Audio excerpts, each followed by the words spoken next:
Hi everyone, I'm Dr.Animaction. Welcome at last to the next episode in my Personnel Office series, where we take a look at the members of the G.I. Joe team in a real-world context. We started at the beginning of the lineup in the 1982 packing catalog, and that's where we'll pick back up by looking at the next in the series, a clear favorite amongst Joe fans and casuals alike, Snake Eyes. Like we were doing before I went on hiatus, let's start out by taking a look at the front of the blister pack for the 1982-83 version of Snake Eyes. The first and easiest thing to notice on this card is that, unlike the other Joes in the first wave, Snake Eyes is one solid jet black paint scheme. That wasn't exactly the original plan for the figure, but instead it was a happy twist of fate brought about by producing the first line in this series. As Hasbro began working out the costs of manufacturing the line, it became obvious that they were going to drive the process over budget, so the design team began looking for cost-saving measures. One of the more expensive aspects of the manufacturing was paint applications, so the team made the decision to eliminate all of the detail paint from the line's resident commando. And so, Snake Eyes and his monochromatic look were born, or at least so says legend. Moving along with our look at the card, though, we see one other thing that stands out. Specifically, that Snake Eyes is equipped with that most recognizable of 80s firearms, the Uzi 9mm.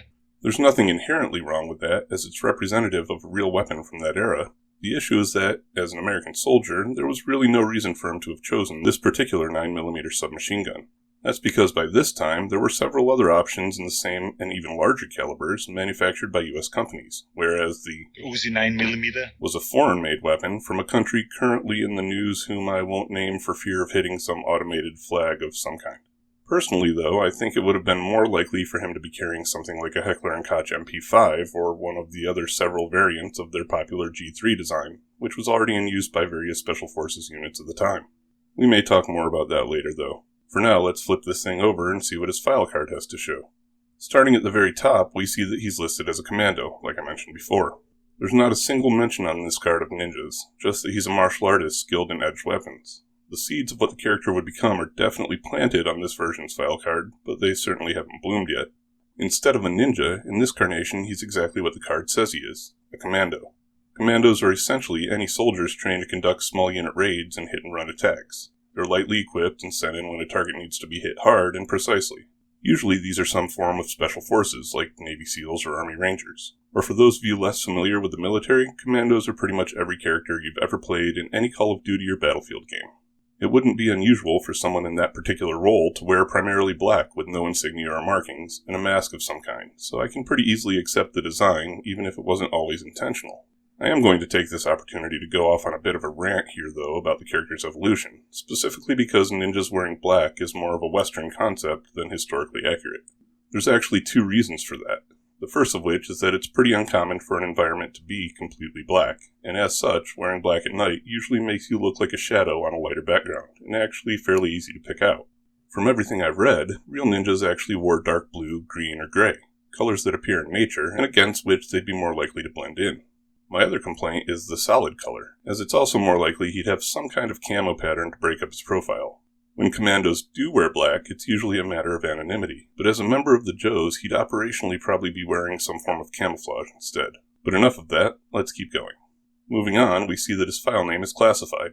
That's awesome for giving a character an air of mystery, especially for a kid, but from a practical perspective, I don't really understand why that's the case. Even if it were classified, the Joe's leadership and admin personnel would have access to it, so why don't we, since we're the ones who manifest the world of G.I. Joe through play? Once Snake Eyes' origins get fleshed out in the comics, we learn that both Stalker and Storm Shadow knew him before he joined the Joe team, and later we find out that Firefly and Zartan did too, which means that someone on both sides of the Joe Cobra battle knows who he is. If anything, his file name is probably more widely known than those of the other Joes. Not to mention, all of the original members of the Joe team knew him before he wore the mask, since the accident that disfigured him happened on an actual G.I. Joe team mission. So, in practicality, a classified name and birthplace don't really make much sense. They do help build his mythology, though, so we can wave that one away for story purposes. Continuing along, we see his primary MOS listed as infantry, just like most of the other Joes in the original line, which is perfectly reasonable for a commando. His secondary MOS, though, is, again, like I've identified with a couple of the other characters I've already covered, more of a special training in the military than an actual military operating specialty. That means at this point, I'm convinced that the primary is each character's actual MOS, and the secondary for each just consists of additional training or skills that they bring with them when they join the team. It may even just indicate their role on the team itself. Either way, from this point on, I won't be considering those secondary specialties as true MOS titles. Lastly, here in the personal information, we see that he holds a rank of E5, or Sergeant, which is fine. Considering the timeline of the original G.I. Joe and the fact that he left the military while Stalker stayed on active duty, him being an E5 compared to Stalker being an E7 makes sense for the character. Looking at his military history section, we see the aforementioned proficiency in multiple forms of martial arts, blades, and even holistic medicine. Like I said, all the groundwork for his eventual evolution into a true ninja. We also see that he's had survival training and skills training in various environments, which is realistic enough. Plenty of units are trained to operate in various terrain and biomes, and that's reasonable. The one thing that catches my attention here, though, is underwater demolitions. We know Snake Eyes is, or at least was, in the Army, since even though he doesn't have a serial number listed on his card, we eventually see him with Stalker before he joins the G.I. Joe team, and Stalker is very clearly Army. The reason that catches my attention is that it makes me wonder if that, combined with his status as a commando, mean that Snake Eyes was originally envisioned as a Navy SEAL. Underwater demolitions is a skill that, to put it mildly, is not widely trained in the Army. The only piece that doesn't fit that theory is his primary military specialty being infantry, which doesn't fit in the Navy origin. Either way, it's an interesting footnote, and it would have been cool to have a SEAL on the team that they acknowledge as more than just a scuba diver. Lastly here, we see he's qualified on all NATO and Warsaw Pact small arms, and yeah, I can believe that he's trained to be familiar with all or most of the weapons commonly used on the battlefield. And lastly, before we move on, is the flavor text at the bottom of the card. Sure, I explained before why he isn't a total mystery, but that's all retconning from future comics. Taking this statement at face value, it's really the best one-line synopsis for what the character was destined to become, and probably not a sentiment that any Joe fan could readily argue with. But here's the point where we turn our attention to the gear the figure is equipped with, both in terms of accessories and the various details molded onto him. Beginning with the molded parts, we see that Snake Eyes has several mystery pouches, a load-bearing harness, and his mask and goggle combination. The first problem I see with this kit is that none of those pouches look like they accommodate spare ammo for that. Uzi 9mm. As a commando, he'd definitely be carrying several reloads, but as it stands, we don't have any idea what he's actually got packed into those various pockets. Not only that, but his other leg has a molded accessory that looks potentially like sticks of dynamite, though it's admittedly hard to tell. If it is dynamite, then it's unlikely he'd carry it exposed like that, since it's pretty susceptible to the elements, and it's also fairly redundant to something else we'll cover here shortly. He does have a knife on his LBE, which is good since his file card specifically mentions his skills with edged weapons. And he also has a grenade dangling from his suspenders, which wasn't unheard of, but which as a commando he'd probably have most likely secured someplace it wouldn't be a hindrance if he was low-crawling. Looking at the mask, it appears to be a standard semi-rigid lower face covering and a balaclava on top, so more of a two-piece than the all-in-one version he wears in the cartoon. He's also got the goggles, which look like they're probably integrated with the lower part, kind of like a paintball mask. I do have a problem with these, though, since they have such a dark tint to them. I would think that this would be a bit of a hindrance operating at night or inside a dark building. It's far more likely that the lenses on these would be clear, or lightly tinted at most.